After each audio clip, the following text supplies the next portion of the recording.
সে কুয়োটিকে বুঝিয়ে দেওয়া হয়েছে। আর এই যে লাল রঙের বাড়িটা আপনাদের দেখালাম, নিচে সরলানন্দ মহারাজ থাকেন, ওই দিকটা একটা ভাড়ার ঘর, আর এই ওপরটাতে ভক্তবাবা তখন থাকতেন। আর এইটা হচ্ছে রন্ধনশালা, রান্নার জায়গাটাও আপনাদেরকে একবার দেখাই। গুরুদেবের এটি হচ্ছেন মা অন্নপূর্ণার স্থান। এই মা অন্নপূর্ণার স্থানকে আপনাদেরকে একবার দেখাই, যেখানে ভোগ তৈরি করা হয়। আগামীকাল রাত্রে পুজো অর্চনা হবে, সেই ভোগ এইখান থেকেই রান্না বাড়া হয়।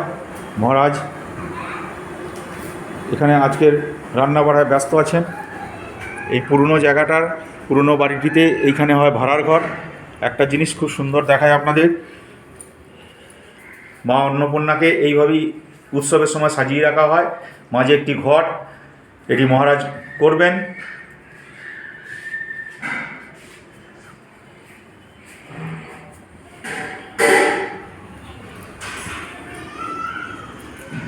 এই ঘরগুলোতে তখন যাত্রীরা এসে থাকতেন। এখন এইগুলো একটু ভাড়ার ঘর হিসেবে ব্যবহৃত হয়েছে। অনেকেই যারা নিচে বসে খেতে পারেন না, তাদের জন্য এই চেয়ার টেবিলের ব্যবস্থাটা এখানে করে দিয়েছেন মহারাজ। উনি ধীরে ধীরে পুরো সংস্কারের কাজে যুক্ত আছেন।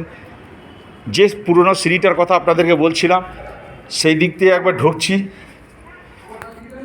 এই দেখুন, এই সেই সিঁড়ি, এই সিঁড়ি দিয়ে গিয়ে উঠে উপরের ছাদ দিয়ে গিয়ে গুরুদেবকে আগে দর্শন করতে হতো।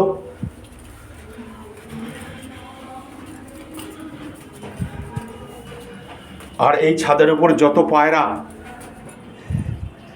পায়রার খাবার গুরুদেব দিতেন। এই জায়গাটা আপনাদেরকে দর্শন করালাম।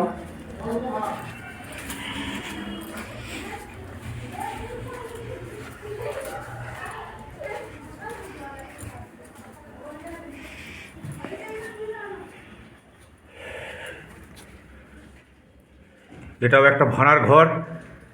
যাই হোক, সামনে উৎসব আসছে, অনেক জিনিসপত্র রাখা রয়েছে।